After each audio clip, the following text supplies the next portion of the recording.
안녕하세요. 소영 목사가 들려주는 신앙의 집을 바르게 짓는 사람들의 교회 신집사 교회에 오신 것을 환영합니다. 오늘 말씀은 왕같은 제사장들 레위기 10장을 중심으로 말씀을 전하겠습니다. 구약 시대에 하나님께서는 성막에서 섬기는 제사장들을 세우셨습니다. 그리고 백성들이 죄사함 받는 방법으로 제사 의식을 행하게 하셨습니다. 구약 시대에 제사장의 직분의 의무가 신약에 와서는 어떻게 적용되는지 말씀을 통해 살펴보겠습니다. 아론은 성막교회에서 최초로 대제사장이 된 신분이었습니다. 그리고 그의 아들들은 대를 이어서 제사장직을 수행하게 됩니다. 아론의 아들들의 이름은 나답, 아비후, 엘르앗살, 이다말의 순서입니다. 레위기 10장 1절에서 2절. 아론의 아들 나답과 아비후가 각기 향로를 가져다가 여호와께서 명령하시지 아니하신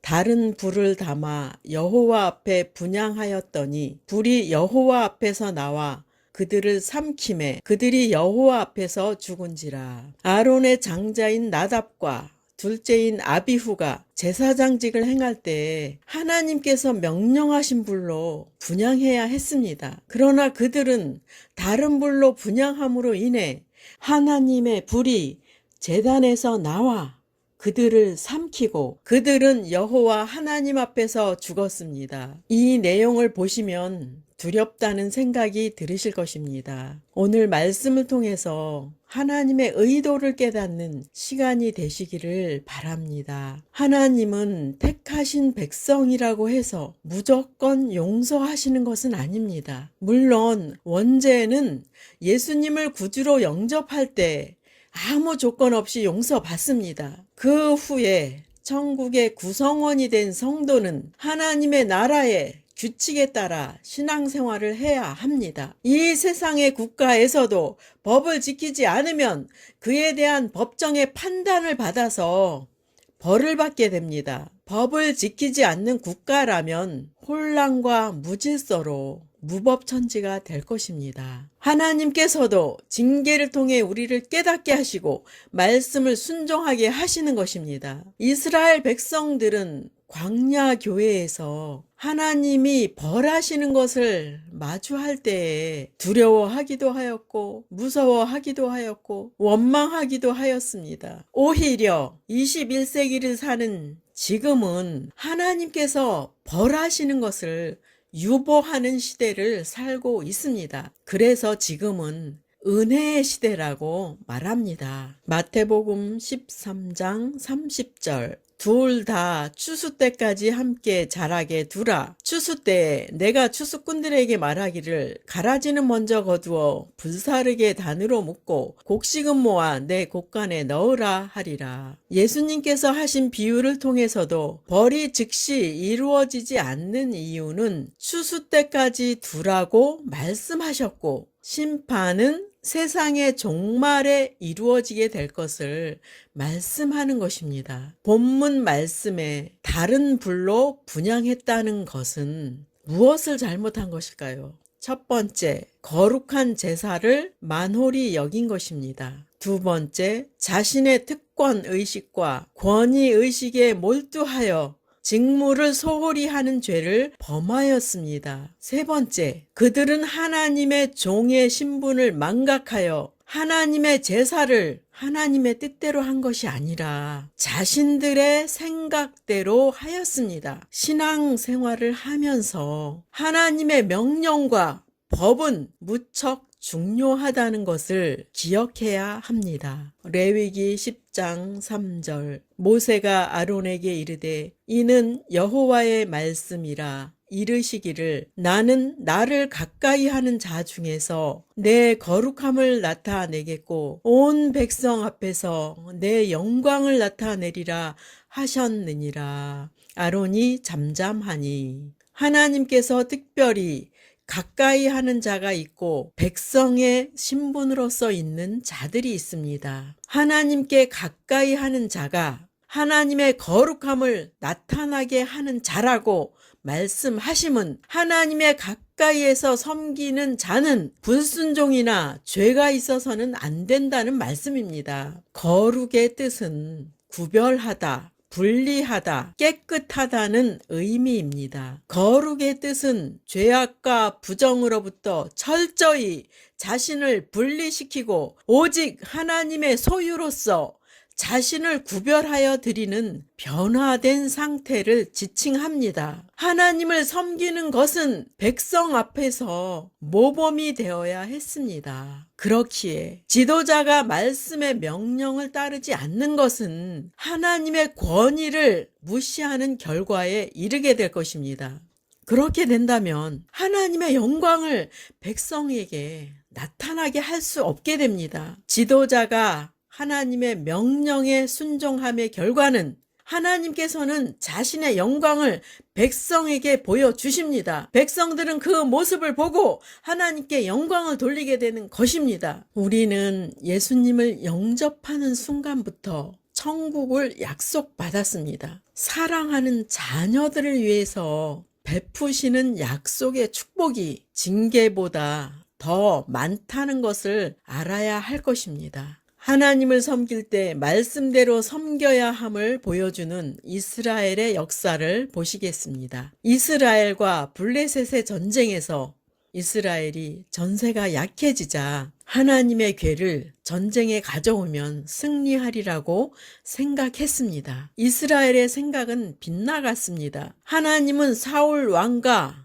엘리의 두 아들을 징계하기 위한 전쟁이었기에 전쟁은 패하게 되었고 하나님의 궤도 블레셋에 빼앗기게 되었습니다. 첫 번째, 하나님의 궤가 다곤신을 엎드러지게 하였습니다. 사무엘상 5장 3절에서 4절. 아스돗 사람들이 이튿날 일찍이 일어나 본즉 다곤이 여호와의 궤 앞에서 엎드러져 그 얼굴이 땅에 닿았는지라. 그들이 다곤을 일으켜 다시 그 자리에 세웠더니 그 이튿날 아침에 그들이 일찍이 일어나 본즉 다곤이 여호와의 궤 앞에서 또다시 엎드러져 얼굴이 땅에 닿았고 그 머리와 두 손목은 끊어져 문지방에 있고 몸뚱이만 남았더라. 이 본문의 내용은 하나님은 어떤 우상과 비교할 수 없는 가장 높으신 유일하신 참된 신이심을 보여주시는 것입니다. 우상은 당연히 하나님 앞에는 부서지고 엎드러져야 하는 아무것도 아닌 물건에 불과합니다. 사람들의 어리석음은 자신이 만든 우상에게 신이라고 말하고 절을 하고 복을 달라고 간청합니다. 우상은 사람보다도 못한 인형 같은 물건에 불과합니다. 사람보다 못한 물건이 어찌 복을 줄 수 있겠습니까? 하나님께서 지각을 주사 깨우치실 때에 참된 신이신 예수님을 믿게 됩니다. 참된 진리이신 예수님을 알게 되신 분들이여 지각을 주셔서 하나님을 알게 하시고 하나님을 섬길 수 있는 은혜를 베풀어 주신 하나님을 찬양합시다. 두 번째, 하나님께서 아스돗에 속한 지역을 독한 종기로 망하게 하였습니다. 사무엘상 5장 6절. 여호와의 손이 아스돗 사람에게 엄중히 더하사 독한 종기의 재앙으로 아스돗과 그 지역을 쳐서 망하게 하니 하나님의 궤는 아스돗에 독한 종기를 보내어서 그 지역을 망하게 하셨습니다. 하나님께서는 홀로 이스라엘의 원수인 블레셋에 속한 지역들을 벌하셨습니다. 그들은 하나님의 궤를 아스돗에 계속 두면 더 큰 재앙이 생길 것이 두려워서 가드로 하나님의 궤를 옮깁니다. 세 번째, 하나님께서 가드에 속한 지역도 독한 종기로 망하게 하였습니다. 사무엘상 5장 9절. 그것을 옮겨간 후에 여호와의 손이 심히 큰 환난을 그 성읍에 더하사 성읍 사람들의 작은 자와 큰 자를 다 쳐서 독한 종기가 나게 하신지라. 하나님의 궤를 가드로 옮기자 재앙의 심판이 성읍 전체로 퍼져서 어른과 아이들까지 독한 종기가 생겼습니다. 가드 사람들도 하나님의 궤로 인한 재앙이 오자 두려워서 에그론에 하나님의 궤를 옮깁니다. 네 번째, 에그론 사람이 하나님의 궤를 보자 부르짖었습니다. 사무엘상 5장 10절. 이에 그들이 하나님의 궤를 에그론으로 보내니라. 하나님의 궤가 에그론에 이른즉 에그론 사람들이 부르짖어 이르되 그들이 이스라엘의 신의 궤를 우리에게로 가져다가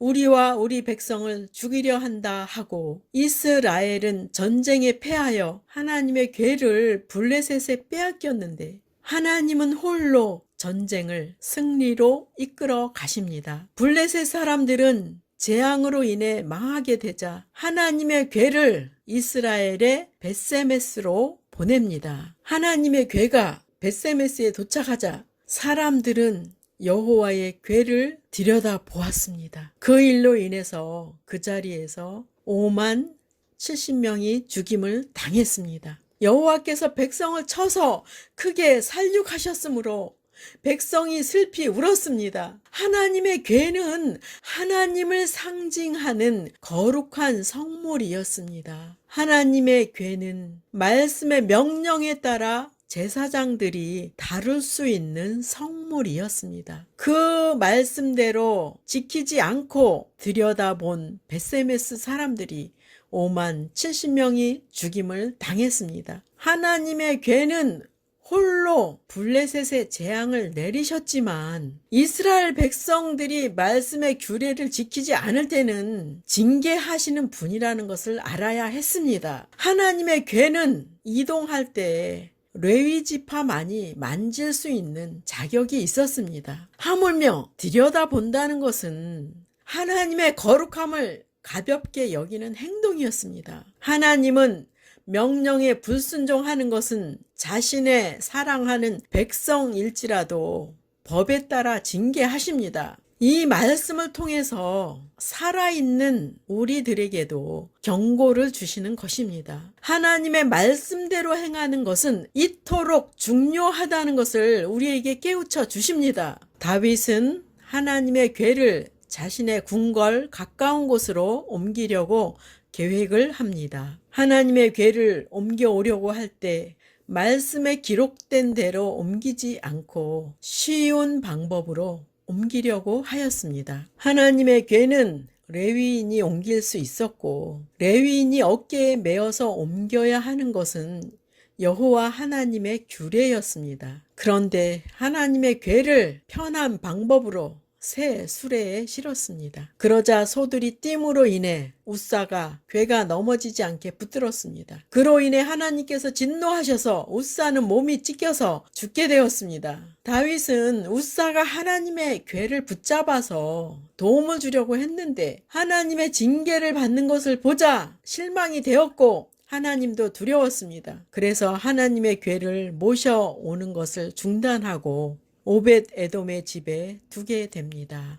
하나님은 오벳 에돔의 집에 석 달 동안 복을 주십니다. 역대상 13장 14절. 하나님의 궤가 오벳 에돔의 집에서 그의 가족과 함께 석 달을 있으니라. 여호와께서 오벳 에돔의 집과 그의 모든 소유에 복을 내리셨더라. 다윗은 오벳 에돔이 복을 받았다는 소문을 듣게 되었고 자신도 하나님의 복을 받고 싶은 열망이 생겼습니다. 다윗은 하나님의 궤를 모셔오려고 계획을 하고 실수를 다시 반복하지 않기 위해서 하나님의 말씀을 찾아보고 규례대로 모든 일을 추진합니다. 역대상 15장 13절. 전에는 너희가 매지 아니하였으므로 우리 하나님 여호와께서 우리를 찢으셨으니 이는 우리가 규례대로 그에게 구하지 아니하였음이라 하니 다윗은 하나님을 섬기는 것이 자신의 방법대로 섬기는 것이 아니라는 것을 깨달았습니다. 하나님의 말씀대로 섬기는 것이 중요합니다. 다윗은 말씀의 규례대로 제사장과 레위 사람들을 모으고 몸을 성결하게 하라고 명령합니다. 역대상 15장 15절. 모세가 여호와의 말씀을 따라 명령한 대로 레위 자손이 채에 하나님의 궤를 꿰어 어깨에 매니라. 그들은 하나님의 말씀에 기록된 대로 하나님의 궤를 제사장들이 채에 꿰어서 어깨에 메어 옮기게 되었습니다. 모든 일이 순조롭게 진행이 되었습니다. 다윗은 기뻐서 하나님을 위한 찬양의 시로 영광을 돌렸고 백성들은 아멘으로 여호와를 찬양하게 됩니다. 하나님의 명령대로 행할 때 이렇게 아름다운 결과에 이르게 됩니다. 다시 본문 말씀으로 돌아가겠습니다. 레위기 10장 6절 모세가 아론과 그의 아들 엘르아살과 이다말에게 이르되 너희는 머리를 풀거나 옷을 찢지 말라. 그리하여 너희가 죽음을 면하고 여호와의 진노가 온 회중에게 미침을 면하게 하라. 오직 너희 형제 이스라엘 온 족속은 여호와께서 치신 불로 말미암아 슬퍼할 것이니라. 모세는 제사장들의 죽음에 관한 법을 알려줍니다. 모세는 아론과 그의 두 아들에게 자신들의 가족이 죽었는데도 그들이 장례를 치르는 행위인 머리를 풀거나 옷을 찢는 행위를 금하셨습니다. 그래야 죽음을 면하고 여호와의 진노가 온 회중에게 미치지 않는다고 말씀합니다. 거룩하게 하나님의 제사장으로 구별된 그들에게 육체의 방법과 육체에 속한 감정까지도 포기하라고 말씀하십니다. 육적인 사람은 세상의 것을 중요하게 생각하지만 성도는 하나님의 말씀을 더 중요하게 생각해야 합니다. 영적인 사람은 혈육에 속한 감정까지도 포기하고 주님을 따르는 자임을 기억하시기 바랍니다. 그들은 모세를 통한 하나님의 말씀에 순복함으로 인해 더 이상 재앙이 오지 않았습니다. 레위기 10장 7절 여호와의 관유가 너희에게 있은즉 너희는 회막문에 나가지 말라. 그리하면 죽음을 면하리라. 그들이 모세의 말대로 하니라. 형제의 죽음으로 인해 장례를 하기 위하여 나가지 말라는 말씀이었습니다. 그들은 이 말씀에 순종하여 죽음을 면할 수 있었습니다. 이 시대에 성령의 사람들에게 주시는 말씀은 육체의 속성 쪽으로 나가지 말라는 말씀입니다. 그래야 사망 권세의 역사에서 자유할 수 있습니다. 성령님께 속해 있을 때 우리는 안전한 피난처 가운데 있는 것입니다. 레위기 10장 9절 너와 내 자손들이 회막에 들어갈 때에는 포도주나 독주를 마시지 말라. 그리하여 너희 죽음을 면하라. 이는 너희 대대로 지킬 영영한 규례라. 제사장직을 회막에서 행할 때 아론 자손은 포도주나 독주를 먹지 말아서 죽음을 면하라고 말씀하셨습니다. 올바른 정신으로 회막에서 말씀의 명령대로 직무를 수행하기 위해서입니다. 그들이 지킬 영영한 규례라고 말씀하셨습니다. 하나님은 레위기 10장 10절에 거룩하고 속된 것을 분별하고 부정하고 정한 것을 분별하여 하나님의 규례를 가르치려고 하신다고 말씀하십니다. 천국 백성은 그 나라의 신분에 맞게 살아야 하므로 하나님은 우리를 천국 규례로 우리를 훈련시킵니다. 나답과 아비후는 분향할 때에 술에 취한 상태였던 것으로 짐작됩니다. 술에 취한 상태로 말씀을 행하는 것은 실수하기 쉬울 것입니다. 성도가 술에 취하고 세상에 취하고 돈에 취하고 명예에 취하고 온갖 오락에 취한다면 하나님의 말씀과 거리가 먼 삶을 살게 될 것입니다. 제사장들의 먹을 음식도 구분하여 먹을 것을 말씀하십니다. 자신의 즐거움을 위한 음식이 아니라 하나님의 일을 하기 위한 음식이 되어야 할 것입니다. 하나님은 그러한 세상의 속성을 경계하시고 특별히 선택받은 자녀들에게 관심이 있으십니다. 이왕 취하려면 성령에 취하시고 말씀에 취하시고 기도에 취하시고 주님의 일에 취하시는 여러분이 되시기를 바랍니다. 레위기 10장 12절에서 13절 모세가 아론과 그 남은 아들 엘르아살에게와 이다말에게 이르되 여호와께 드린 화제물 중 소재에 남은 것은 지극히 거룩하니 너희는 그것을 취하여 누룩을 넣지 말고 제단 곁에서 먹되 이는 여호와의 화제물 중 내 소득과 내 아들들의 소득인즉 너희는 그것을 거룩한 곳에서 먹으라. 내가 명령을 받았느니라. 밀로 빵을 만들 때 누룩을 넣어서 부풀리면 빵이 부드럽고 향도 좋고 맛있습니다. 그런데 누룩을 넣지 말라고 말씀합니다. 영적인 의미는 누룩은 세상적인 즐거움과 유혹을 말씀합니다. 제사장들은 음식을 먹는 장소도 제단 곁에서 먹으라.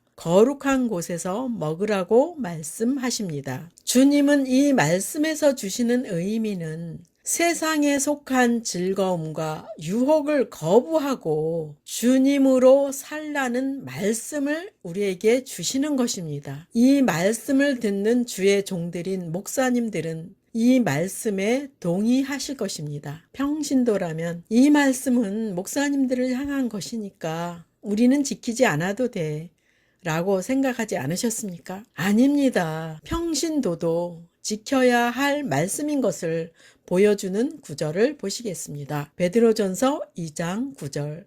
그러나 너희는 택하신 족속이요 왕같은 제사장들이요 거룩한 나라요 그의 소유가 된 백성이니 이는 너희를 어두운 데서 불러내어 그의 기이한 빛에 들어가게 하신 이에 아름다운 덕을 선포하게 하려 하심이라. 베드로는 본문에서 성도들은 왕같은 제사장들이라고 말씀합니다. 성령님을 체험하신 분들은 거룩한 나라가 임하였고 각자가 주님을 모셨기에 제사장이 된 것입니다. 우리는 이 땅에서 직책만 다를 뿐이지 하나님 앞에서는 동일한 것을 기억하시기 바랍니다. 그래서 목사님들이나 성도님들도 동일하게 말씀을 지켜서 살아야 합니다. 이 말씀을 듣고 계신 분들은 모두 다 왕같은 제사장의 신분입니다. 구약의 대제사장직을 완성하신 분은 예수 그리스도입니다. 즉 예수님은 대제사장의 신분이 되신 것입니다. 히브리서 4장 14절에서 15절. 그러므로 우리에게 큰 대제사장이 계시니 승천하시니 곧 하나님의 아들 예수시라. 우리가 믿는 도리를 굳게 잡을지어다. 우리에게 있는 대제사장은 우리의 연약함을 동정하지 못하실 리가 아니요 모든 일에 우리와 똑같이 시험을 받으신 이로되 죄는 없으시니라. 짐승을 잡아 제사를 드리던 구약의 제사법을 예수님께서는 십자가의 죽으심으로 단번에 완성하셨습니다. 하나님께서는 장차 오셔서 대제사장직을 수행하실 예수님을 알려주시기 위해서 구약의 제사법으로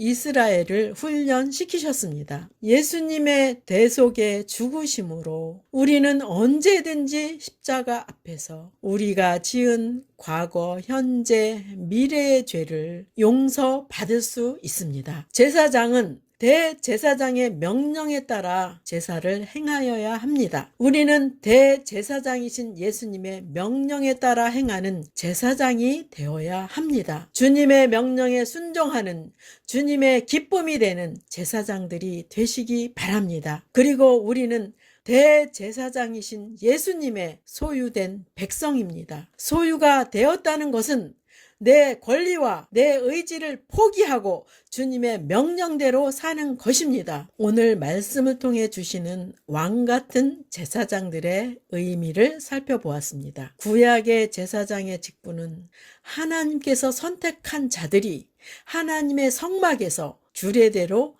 행하여야 했습니다. 선택받은 자들이었지만 말씀의 규례대로 행하지 않을 때는 죽임을 당할 수도 있었습니다. 신약시대 이후에는 성령을 받은 성도들에게 왕같은 제사장의 직분을 허락하셨습니다. 우리는 그의 기이한 빛에 들어간 자가 되었고 주님의 아름다운 덕을 선포하는 자로 우리를 불렀습니다. 예수님의 말씀이 우리 안에서 성령으로 충만하게 하여 거룩한 성전으로 지어져 가는 왕 같은 제사장이 되어야 할 것입니다. 왕 같은 제사장 된 성도들이여, 대제사장이신 예수님의 말씀에 순종하여 성전의 의무를 잘 감당하시는 저와 여러분이 되시기를 축복합니다.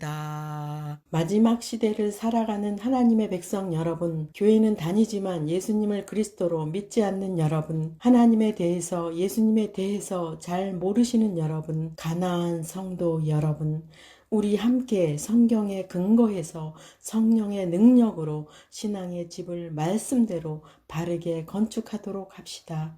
누구나 유튜브에서 신집사 교회를 구독하심으로 신집사 교회 사역에 동참할 수 있습니다. 신집사 교회를 통해 영상으로 선교하는데 동참하기를 원하시는 분들과 함께 연합하기를 원합니다. 아브라함 목사에게 언제든지 연락 주십시오. 우리 주 예수 그리스도의 이름으로 축복하고 또 축복합니다.